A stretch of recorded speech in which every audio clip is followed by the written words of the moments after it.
Welcome to the Sidekick Strategies Expert Interview Inbound Talks Edition. Today, we are thrilled to have a very special guest, Jonathan Burg, a thought leader in the HubSpot ecosystem and one of the brightest minds shaping the future of revenue strategies.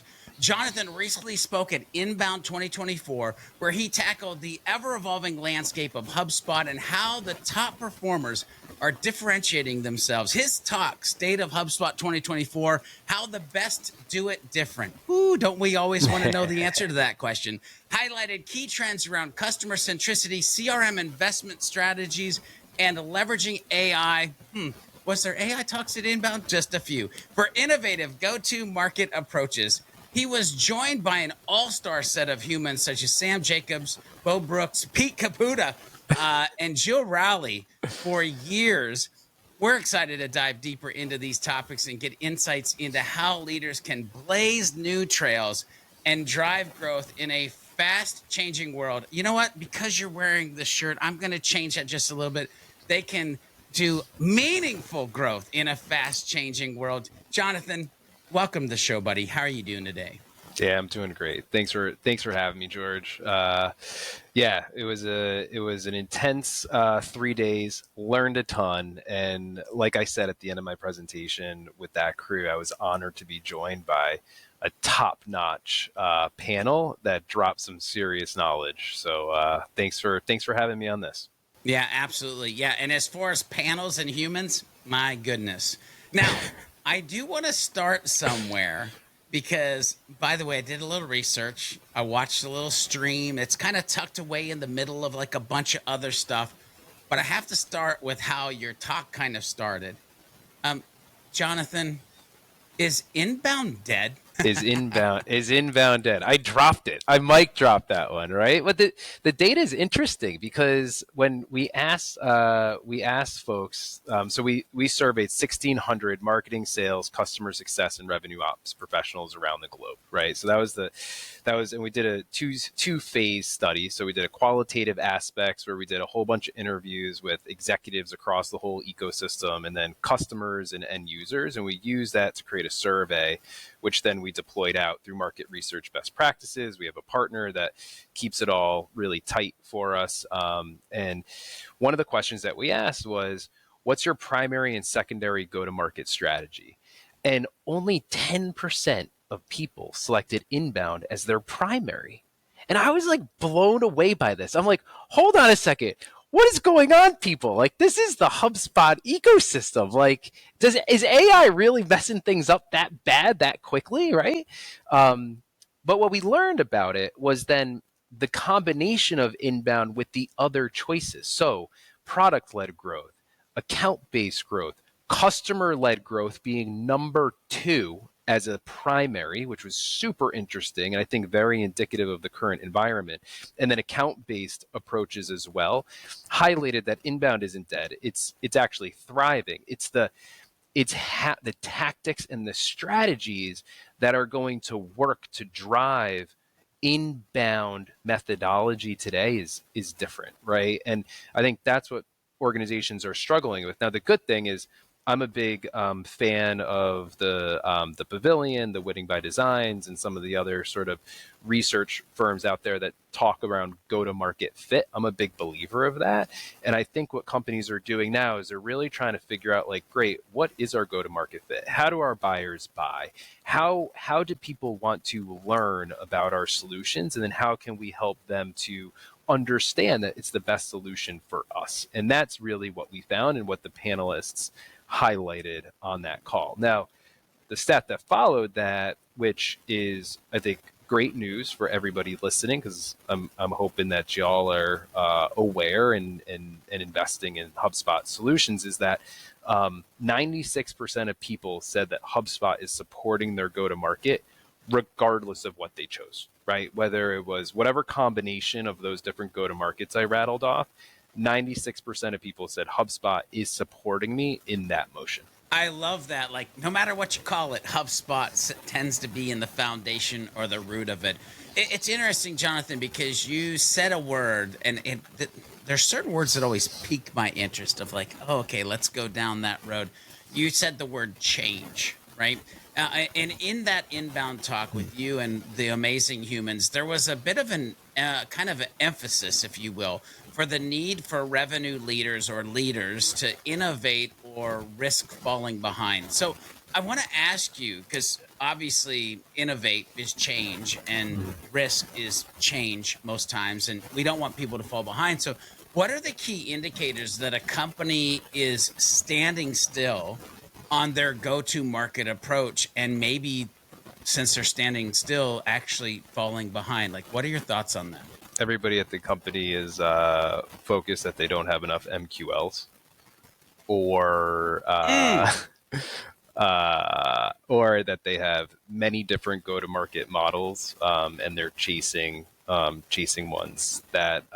So I think I think another one is that their tech stack is massive and overly integrated, as well, right? I think there's some trends in innovation around consolidation, being more efficient, making sure that you're aligned around the metrics that matter. We found organizations that were performing the best, right? That was the name of the talk, that were performing the best, hitting their revenue targets, lowest CAC. They were 100% aligned around the metrics that drive their business. Now, that doesn't mean that there was consensus to get there, right? Like, they probably did the hard work to get there, but they ranked themselves as aligned against those metrics that matter. And the metrics that the top performing organizations really anchored on were net revenue retention and profitability, complemented by new business growth.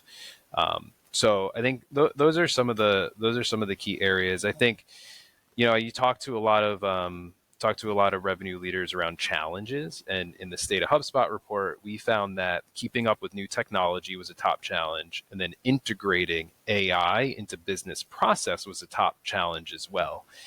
I think organizations that are still sort of asking the question, like, should we leverage AI, or what are we going to do, or how are we going to leverage AI, right? I think the question really is, like, what are we going to do to get ready for AI? Because we know we've got to get our data in order. We know we need to have better systems integrations, and let's prepare for today, right? Because this thing is happening, and the impact is already taking place. So I think those are some of the couple of the dynamics that we're seeing in the market, and that the research bubbled up as well. Yeah, I love, first of all, that it's backed by research, and I love so much of what you said. And I started to kind of shake my head when we started to talk about AI, not because I'm frustrated with AI. I actually love AI, but the amount of people that are doing the, head in the sand scenario, like, it's coming, ladies and gentlemen. It is, I mean, it's It's here. here, but It's here. if it's not here for you, it's coming for you. So it's funny because we're talking about AI. We'll talk about it a little bit later, but I saw this kind of thread that was happening along the conversation too. And I want to dig into that because I want your thoughts on this. There were mentions of the importance of being more customer centric. The way your boy George B. Thomas likes to say it is human centric, but let's just stick with the word Yes. customer centric. Like, how do you define, Jonathan, customer centricity, especially like in 2024, heading into 2025? Like, how has it evolved in what it is now today versus maybe what it had been previously in years? We could go a whole thread around, call it B2B, B2C. It's, at the end of the day, humans, right? So Yep. Yep. that's a whole other conversation that we could have, George. I absolutely love it. I think it starts all the way at the top, down to the bottom of the funnel, right? In that life cycle, and creating alignment around it. So I think gone are the days, because of AI and because of just savvy buyers and how we're creating customer connections. But bad are the days are just writing, quite frankly, not great content at scale, so that you can rank, and you're writing for Google, and you're writing for SERPs, and driving people to your site, right? Like, I think now is the time where you have to deeply understand your customer. You have to understand their challenges, their pains. What kind of world are they working in their environment, and create content that's going to inspire, that's going to educate, right? And that's going to motivate people to question and change the status quo. And if organizations are really focused to, like, genuinely helping their community, right? Genuinely helping those people to learn and grow, hopefully they choose you to partner with, but they might not. And that's okay because you helped them along that journey. And you take that mentality from content production, you take that mentality from, let's just take the SDR, for example, right? I saw this graph the other day where the number of SDR emails going out has increased like it's hockey sticked in the past year and a half. So that's interesting, right? AI is a facilitated environment for that to happen. But imagine if you thought differently about how can I use AI rather than trying to drive cold outbound emails to get somebody to convert and take a meeting with me, to how can I deliver and give, right? How can I give value to the person I'm reaching out to? And that is my sole job. My sole job is to help people who I have unique insights and research for. That changes the whole approach, right? And now maybe you're going to send less, but you're going to use AI to have higher precision and have higher personalization and drive so much more value out of that conversation. And then I think that flows all the way through to the back end of the customer lifecycle. And I'm really excited. And we ran this research over the course of probably like a 3 to 5 month period, and we have to do it relatively early because we want to launch it at inbound. So, there's not a ton of insight into the product roadmap, and it's very objective in terms of the market. But when you look at the findings around people investing in customer marketing and people really focus on net revenue retention, and then you think about the capabilities that HubSpot launched around Service Hub, and then some of the AI elements that they're implementing into that part of the tool, my goodness, I'm super excited about that. And I think that's another area of being very customer centric is, when we do have a customer, how are we going to drive more value for that customer so that they're going to stick with us and they're potentially going to expand that account? In the revenue planning session that I had at Inbound as well, I asked the question, how many people are going to be in an offsite or a leadership team offsite in the next 2 weeks? And probably like 70% of people raised their hand. And then I asked, what percentage of time do you believe you're going to spend on driving new business growth or customer retention, right? And every single person said 90% new business growth, 10% customer retention. And that right there needs to be a shift, right? How can we make sure that we're focused on both sides of the spectrum and really focus on how can we deliver more value and create more value from our customer base? And I think HubSpot's delivering the data, the tools, and the hubs in order to allow us to accomplish that. It's funny because we had a chance to talk in the green room before we actually hit the record button. And I was like, man, I really like this dude. And then all of a sudden, you just gave me that answer. And I'm like, man, I think this actually, especially this, by the way, I'm just going to throw this out here. The subtle mic drop of, oh, and by the way, this other inbound talk I did happened to be there. It was an intense couple of days, man. Hey, I'm telling you, it was, man. Schedules were packed, but listen, I think we're brothers from another mother, because so much of what you were saying about maybe it's not just about more, but it's a more value in a container, and we have been so passionate about no, let's not use AI to just create more blog articles, but let's have AI assist us in creating better content, depth wise, and which, by the way, it has actually helped with speed and depth at the same time once you get good at it. Anyway, not why we're here. By the way, my talk was the future of content, and it was human powered, AI assisted is the whole zhizh of it. So it was really it was meant for this year's Inbound for sure. So, but here, let's get back to this interview. Okay. Well, I'll stop nerding out on you as a human, because I'm just super excited that we're actually in this interview together. I want to go into kind of the title, right? It was how the best are doing it differently.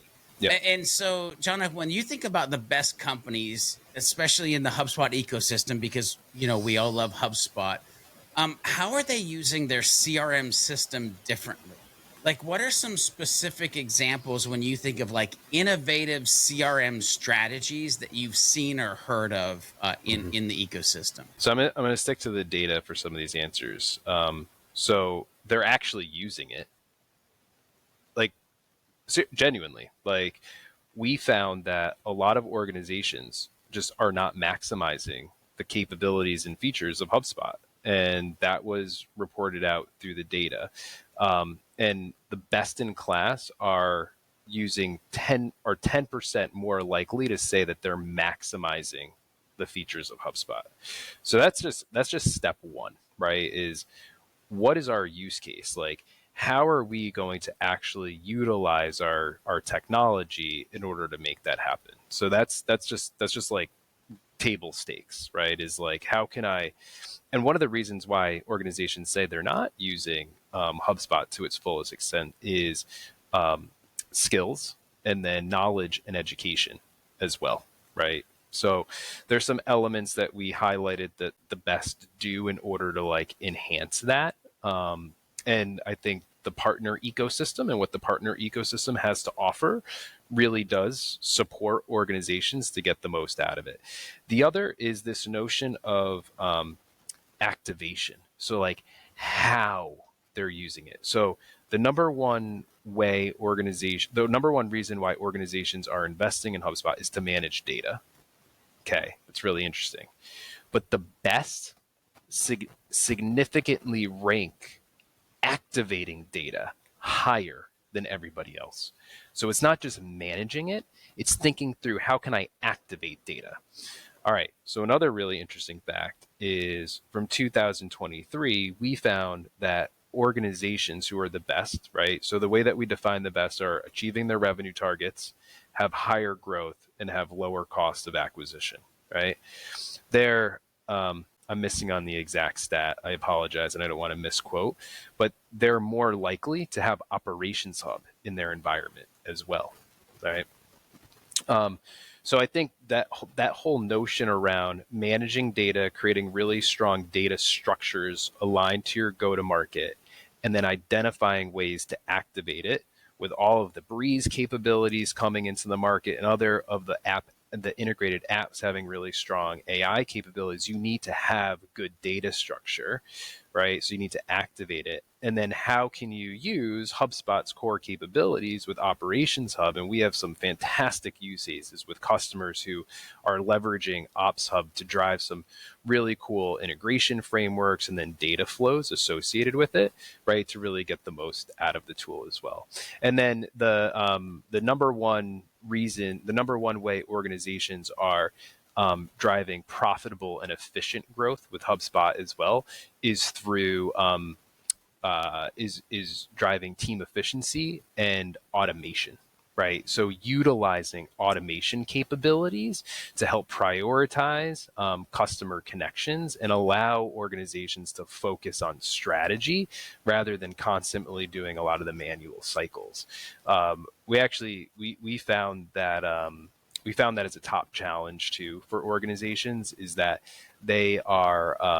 they're spending too much time on admin and not enough time on strategy. So the best are really investing in productivity and automation in order to get that done. So much good in there as well. I have been a fan, maybe a little bit fanatic around like ask great questions to get great data, manage your data, but the data needs to lead to insights because the insights need to lead to action. And so activating based on that data is such a key point that I hope the viewers and listeners like zone into and ask themselves the question like, are we, and if not, how can we do what Jonathan just said Yeah. on this interview with our data inside of our organization? George, there's another really big one on that thread though too, is that um, organizations who are sort of in that top category, on average, have two or more hubs. And I think it's really important to call out that when we look at the general sort of like marketing automation, CRM, customer success landscape, you know, I think myself, you, and others, we talk to a lot of organizations that are managing a lot of integrations, right?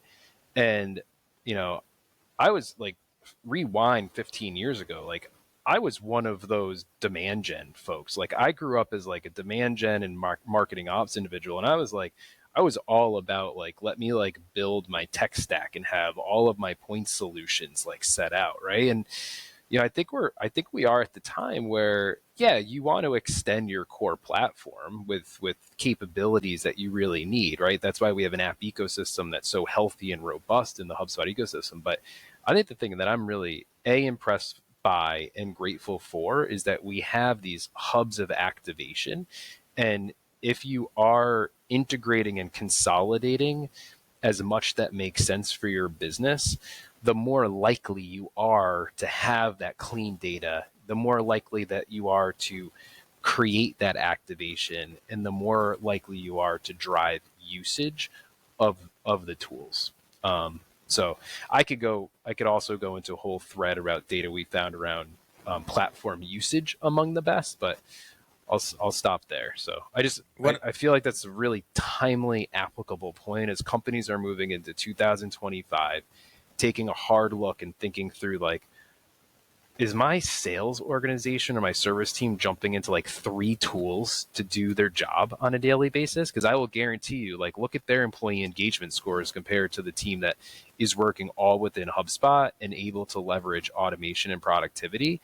My gut tells me is you're going to have some happier employees that are utilizing a purpose-built solution in one space for them.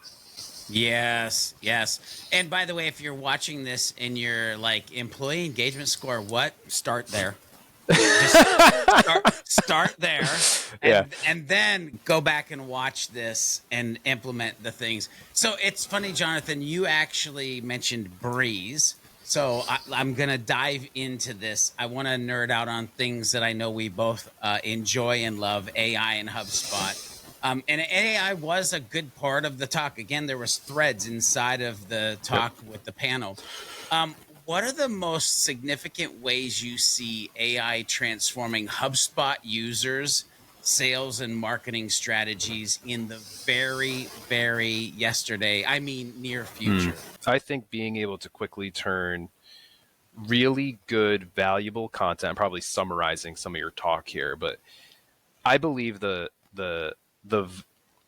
value of good human-driven storytelling and content that genuinely helps a buyer has significantly gone up, right? Like if a brand doesn't have that, they're not gonna be able to break through and create the type of communities that we need in order to grow. But once you have that core content, how can you itemize that out and deploy it in personalized and channel appropriate ways? I'm super excited about all of the different tools that Breeze and HubSpot Content Hub has to offer in order to enable organizations to do that. I think so. In the state of HubSpot, we found that moving into 25, the way that organizations are excited about the impact of AI is data and insights. So 2023 into 24, it was all about generative AI. It was about content creation, right? So having an agent and having tools to help you prioritize deals, have you ask questions of your pipeline, have you understand and be able to create insights quickly and more aligned to what's going to help you drive more customer engagement. Absolutely amazing, right? So I think that's another really big area. And then I think the final area is providing teams like customer success and service to get time back to deliver more to customers, and being able to provide answers and insights to customers in a much more automated, seamless way that still has that human and comprehensive flair to it to really deliver the answers to the questions that customers have. So I think those are like the 3 big buckets. And then there's a lot of different variations and features within those.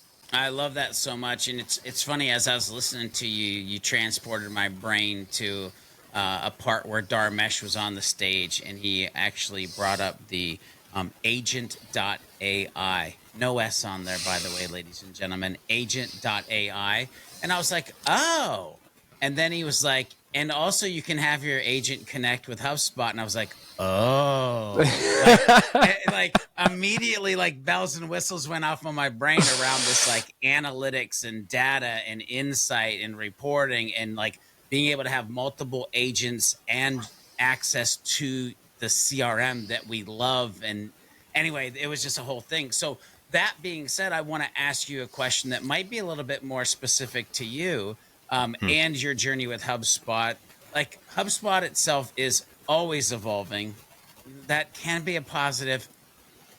Sometimes it might be a negative. 100 updates and 34 betas in like 30 days or 60 days is kind of crazy. But anyway, we'll keep it on the good side. Yep. They're evolving, right, to better serve businesses. In 2024 and 2025, Jonathan, I'm curious for you. Are there, and we mentioned Breeze. If you want to go there, you can. If there's something else, that's cool too. Are there any new features or trends that particularly excite you as Jonathan the human using HubSpot or helping other humans use HubSpot? Fantastic question. No, it's the number one challenge across all teams other than customer success is keeping up with the technology landscape. So right there, like you just said it, like 200 features in like 2 weeks, something like that, right? Like that's it. That's the challenge. Like people are having a hard time just keeping up with the pace. And Scott Brinker has always said it pretty well, is that and the MarTech report generally has research that organizations tend to only like and use a small portion of a very large and feature-rich platform, and we sort of found the same thing in the research as well. So I think any organization who is in the HubSpot ecosystem, we have a blessing and we have a curse. HubSpot's constantly rolling out new features and capabilities, but then how are we going to keep up and apply them in the most appropriate way? So there's some elements in the report that sort of outline what the best are doing in order to overcome that. I personally, right now, I'm really excited about some of the deal score features that are being rolled out. Right, I think for any revenue leader, you're constantly trying to prioritize your time. Right, so listen, I coach rec soccer. I give my absolute everything to my team. I'm the lead researcher for the State of HubSpot report. I'm an executive sponsor on a lot of our customer accounts, right? And I work to be as engaged as I possibly can with every single person in our community and members of our team. So I need to prioritize, right? And I'm excited to explore how the deal score record and sort of how that's going to sort of continue to evolve. I'm sort of excited about potential future around customer health scores and areas there. And I also am looking at a lot of the sales productivity features in Breeze, as well as around enrichment, as well as allowing myself to prioritize specific outreach that me as an executive has to make as well. So those are some of the key sort of new capabilities and feature sets that I've got my eye on, and I'm thinking about like, how can I personally bring those into my world and really help that drive my weekly, monthly, and quarterly cadence as well. Yeah, so good. This entire episode has been amazing. Love the interview, the time. I've got one last question for you, and then I'll kick this outro, and we'll get back to our regularly scheduled lives. But Jonathan, you have had the opportunity to work with some of the best in the industry. One thing that I've found in life is that just model the masters. Like, look at what they're doing, understand what they're doing, and do that. And it'll get you a long way in life. Again, I kind of moved out of HubSpot, but we're going to move back into HubSpot for a second. Like, what characteristics or strategies do you see, like, consistently, data, you personally, eyeballs, whatever, among the top performing HubSpot users? Like, what should people be modeling or thinking about as they move forward? Yeah. All right. So specific to HubSpot users. Yep. Yep. Yeah. All right. Ruthless focus on data structure. So making sure that your data is really, really tight and purposeful, right? Making sure that your data is clean, making sure that you're reducing barrier of entry for companies and contacts to convert into your systems, but then also making sure that you're augmenting, enhancing, and creating standardization in a way that can really drive outcomes. I think the next is like making sure that you're understanding what do your people need to do with the tool in order to accomplish their goals. So if some call it jobs to be done, I like to just call it like mapping out like people's job role. And if you can do that in the context of the technology, then you can configure your HubSpot instance in a way where people can actually like click the buttons and utilize the capabilities of HubSpot to really get it done. And then that translates into training, right? Consistent training and making sure that your teams are driving really good usage of the platform, right? So it's ruthless focus on data, making sure that your process and your people really understand how to use it, and then training to drive the highest levels of adoption. And then I think the final piece that I see the absolute best doing is calibrating this sort of like tech stack complexity versus simplicity, and making sure that your tech stack is only as simple as it needs to be and only as complex as it needs to be. So you're really aligning it to those to your go-to-market and how you're going to actually reach and connect with your customers. So those are some of like the key areas that I really see that are foundational to getting the most out of your HubSpot instance. So good, so good. Again, you're transporting my brain to different places. We do a training called the Super Admin Training. And Module 1, it's literally defining your role plus organizational value. And like that's exactly what Jonathan is talking about. Like you have to map these things out so you know the direction in which you're heading and how you're going to be able to provide the value to the humans. Jonathan, thank you so much for sharing your insights today. If people want to connect with you, where do you want to send them? Yes, go to my LinkedIn. Love to connect with you there. I'm consistently publishing findings here, but also like I'm following George B. I'm following a ton of other people, and I'm constantly trying to reshare and deliver value to the community. So LinkedIn's the best place.